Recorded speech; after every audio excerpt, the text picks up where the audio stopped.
ভোর থেকে টানা বৃষ্টির কারণে নোয়াখালী জেলা সদর ও বেগমগঞ্জের বিভিন্ন এলাকায় জলাবদ্ধতা দেখা দিয়েছে। সকাল ৬টা থেকে দুপুর ১২টা পর্যন্ত ৬ ঘন্টায় জেলা শহর মাইজদীতে ২৯ মিলিমিটার বৃষ্টি রেকর্ড করা হয়েছে। বান্ডেল থাকলে প্রতি সেনমানিতে টাকা বাঁচবে।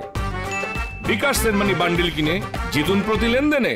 স্থানীয়রা জানায় বৃষ্টির কারণে জেলা শহরের হাউজিং, মধুসূদনপুর, লক্ষ্মীনারায়ণপুর, ফকিরপুর, খন্দকার পাড়া সহ কিছু এলাকায় জলাবদ্ধতা দেখা দিয়েছে। এতে ভোগান্তিতে পড়েছে সাধারণ মানুষ।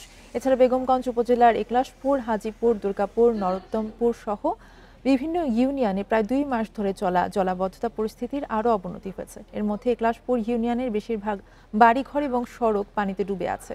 এদিকে নিম্নচাপের প্রভাবে পটুয়াখালীর কুয়াকাটাতে গতকাল সন্ধ্যা থেকে গুড়ি থেকে মাঝারি বৃষ্টিপাত হচ্ছে। এতে জনজীবনে নেমে এসেছে চরম ভোগান্তি।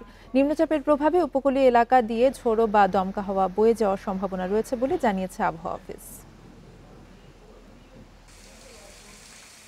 বৃষ্টি হইলেই আমাদের এখানে পানি পড়তে, আমরা এক রাতে গত এক সপ্তাহ বৃষ্টি হয় নাই, আজকে একটু বৃষ্টি হয় সকালবেলা, বৃষ্টি আমরা আবার পানিতে ডুবে গেছি। টাউন আলমের ভিতরে দিয়ে গর্ত হয়ে গেছে, তারপরে পুরো বাজার পিছনে দিয়েও আছে, বাল্টিংটার মোড়ের পর দিয়েও আছে পানি।